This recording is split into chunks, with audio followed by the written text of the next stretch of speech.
Join Kids Hut family. Hi Tofu, what are you doing? Hi Tia. Hey Leela. Just making sandwiches. Come, I have made one for you two also. Hey, do you know? My parents are going to take me to the Smithsonian Museum. Oh no, isn't that going to be a waste of time? What? Why would you say that, Tofu? We have a lovely museum in our city, and if you need any other information, it's always available on the internet. Why would someone want to go all the way to the Smithsonian Museum and waste time? Oh boy, you're talking like one of the two frogs. What? Who are they? The two frogs.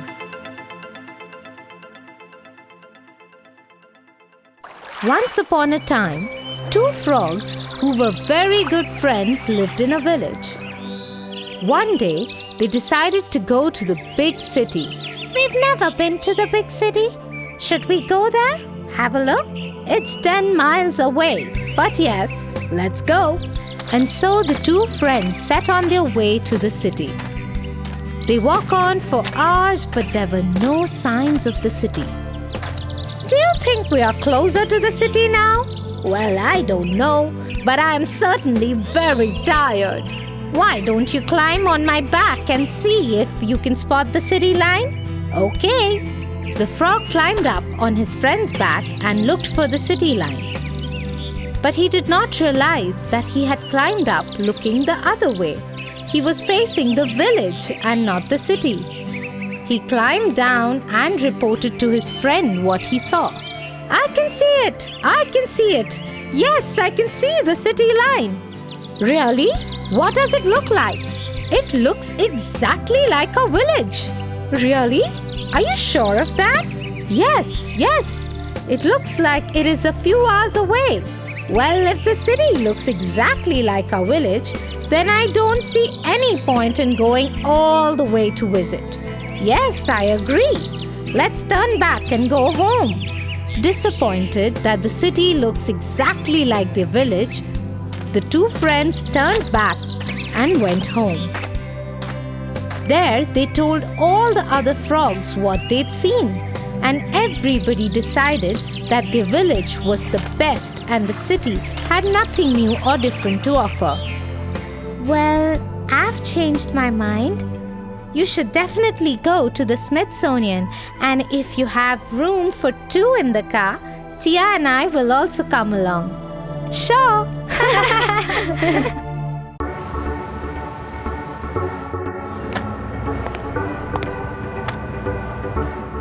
Tofu, make sure that everybody who goes through this gate gets a Rubik's Cube from Mr. Fuller's toy shop. Yes, Tia, I think it's a nice gesture from him.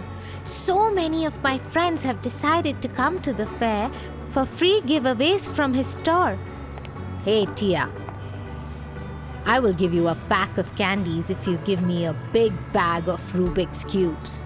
No, I don't want your candies. Well, you want something else then? Maybe 2 packs? We don't want anything from you, and I am not going to give you anything other than the 1 cube that you're entitled to. Why did you do that, Tia? It was Barney, the bully. You could have taken anything from him. Maybe. Anyway, do you want to hear a story while we wait for the people to come? Yes. The Thief and the Dog. Once upon a time, a young family had a dog. They all loved him very much. Even the dog was very happy to be a part of that family. One night, after everyone had gone to sleep, the dog heard something at the kitchen window. It was a thief. Hey boy, see what I have got you. A juicy piece of meat. I will give it to you if you let me in the house and if you don't bark. I don't need your meat. Keep away from this house. Oh, come on. I'll give you 2 big juicy meat pieces just for you. Here. I don't want your meat. This is my master's house. You should leave. Hearing the sounds coming from the kitchen, the dog's master woke up. He came down to the kitchen. What's going on here? Who is here? Hearing the master of the house, the thief quickly ran away. The master saw the pieces of meat and understood what had happened. You are such a good dog. You didn't let the thief come inside the house, though he offered you such good meat. I will reward you with more meat for this loyal act. Oh, that's why you didn't take the gifts from Barney. You are loyal to Mr. Fuller, Tia. Absolutely correct, Tofu. When you're honest and loyal, you don't need a bribe from someone to do your job. Got it?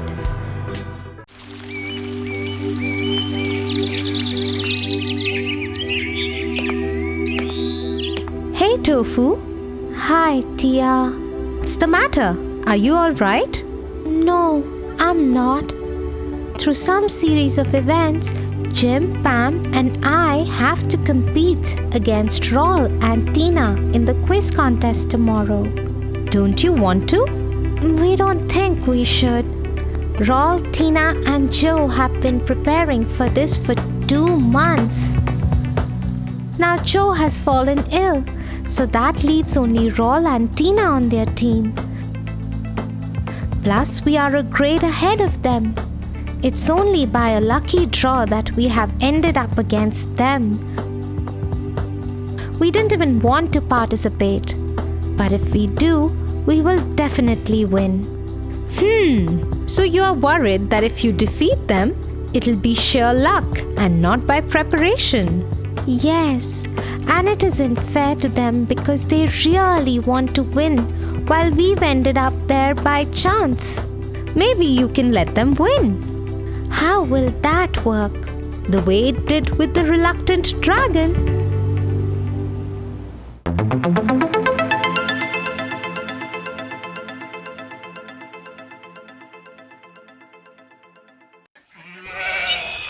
Once upon a time, a shepherd saw a strange creature while herding his sheep. Afraid of the creature, he ran home and told his wife and son about it. You will not believe what I saw today. A huge creature with wings, the size of 4 horses, with long sharp claws and a long tail. It has scales all over it. It's a dragon! It's a dragon! I'm sure it is. The excited little boy ran out in the fields to find this creature that his father just spoke about. And sure enough, it was a ferocious dragon. Hello, how are you? Hello, boy. What are you doing here? I thought there were no more dragons left in the world. You are partially right. There aren't many of us left. The dragon told the boy stories of dragon hunters and many fierce dragons who had bravely fought them but had ultimately lost the battle.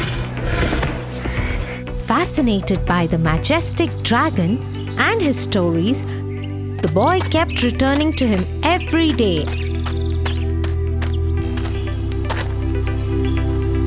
And they became good friends.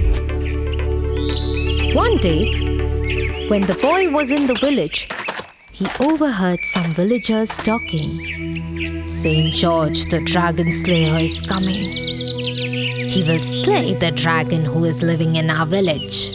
Afraid for the dragon's life, the boy ran to him and told him everything he had heard. Ah, St. George is a courageous dragon slayer. He has killed many dragons. Then you must fight him. No, I will not. He will kill you if you don't fight him. I am sure you will find a way before it comes to that. Saying so, the dragon went into his cave and slept. The boy ran to the village to find that St. George had already arrived, and the villagers were talking to him. He's a mean dragon.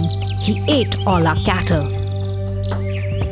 Yes, and he burnt out huts down too. They are lying. He's a very good and a kind dragon. He's my friend. Hearing this strange protest, St. George took the boy aside and asked him what he meant. Is it true what you just said? Yes, he would never harm anyone. He's my friend, and I know him very well. He even refuses to fight you. You must not fight him either. That is not possible, boy.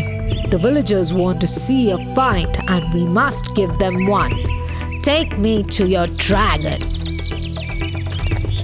The boy took St. George to the dragon's cave.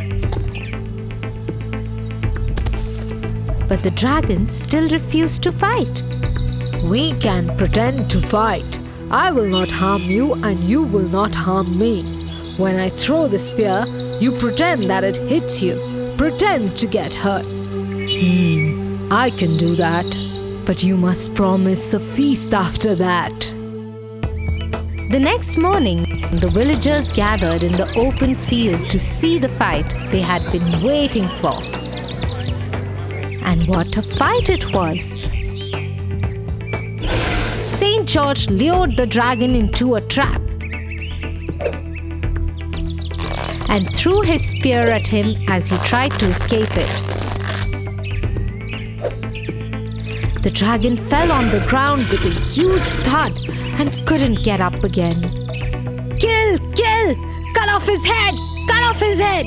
I think he has learnt his lesson and he will not bother anyone again. We can spare his life. The villagers rejoiced hearing St. George's decision. Later, as promised, there was a large feast laid out. Everybody was happy. The boy was happy that the dragon was safe. The villagers were happy that they got to see a fight. St. George was also happy that he won the fight, and the dragon was happy that the villagers were no longer afraid of him. And he had made so many new friends. That's a great idea, Tia. We too can be like St. George and the dragon and not win the competition tomorrow. That way, we can be fair towards them. Good choice, Tofu. And always remember that losing to let someone win for a good cause is okay.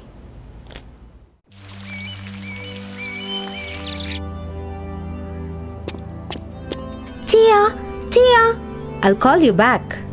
Is everything okay, Tofu? They're saying that the police took the owner of the store around the corner. Why? How do you know that? He's such a nice man. My friend Raul told me, who heard it from Jane, who heard it from Sam, and Sam heard his sister telling his mother. So you didn't actually see it? No, but Sam's sister told his mom. You shouldn't be such a Henny Penny, Tofu. What do you mean? Henny Penny. A hen called Henny Penny lived in a peaceful farmhouse. One day, she was roaming in the yard when a few small pebbles fell all around her. One tiny one even hit her. The sky is falling! The sky is falling! I must tell the king of animals, the lion, about it. Panicked, she dashed out of the farmhouse and towards the jungle. As she was running, she came across Ducky Lucky the duck. Where are you going? The sky is falling. I'm going to tell the lion. As soon as the Ducky Lucky heard it, she started running with Henny Penny. They then came upon the goose. Goosey Loosey. Goosey Loosey, the sky is falling. We are going to tell the lion about it. I will come too. together, the three of them started running. They came upon the turkey-lurkey. Hey, where are you all going in a hurry? The sky is falling. We are going to the lion to tell him about it. Goosey Loosey joined the others and they kept running till they saw Foxy Loxy. The fox stopped them. Stop! Where are all of you going? We're going to see the lion. We have to tell him that the sky is falling. Really? We must tell him immediately. I know a shortcut. Follow me. I'll take you there. Thank you. Please lead us. We will follow you. The fox quickly took them through the jungle and brought them to a cave. The lion lives in the cave there. We all should go in there and tell him about the sky falling. Follow me and I will give you all a good introduction. Thank you, Foxy Loxy. Come on, everybody. Let's go in. Just follow Foxy Loxy. Henny Penny stood at the mouth of the cave and ushered everyone in. What they didn't know was that Foxy Loxy had tricked them. It wasn't the lion's cave. It was his family's home. His wife and children were waiting inside, hungry. Henny Penny was the last one to go into the cave. As she did, she saw all the animals being attacked by the fox's family. Scared, she ran out of the cave and back to the safety of the farmhouse where she forever stayed. The fox's family ate them all up because they believed and acted upon something silly that they hadn't ever seen. That's right, Tofu. Before you spread unbelievable news, you should try to determine the truth. Yes, Tia. Now I understand. I'm really sorry. Children, this is Hope. She's joining your class. In the middle of the year? Yes. Now please move a bit so she may sit in the empty place next to you.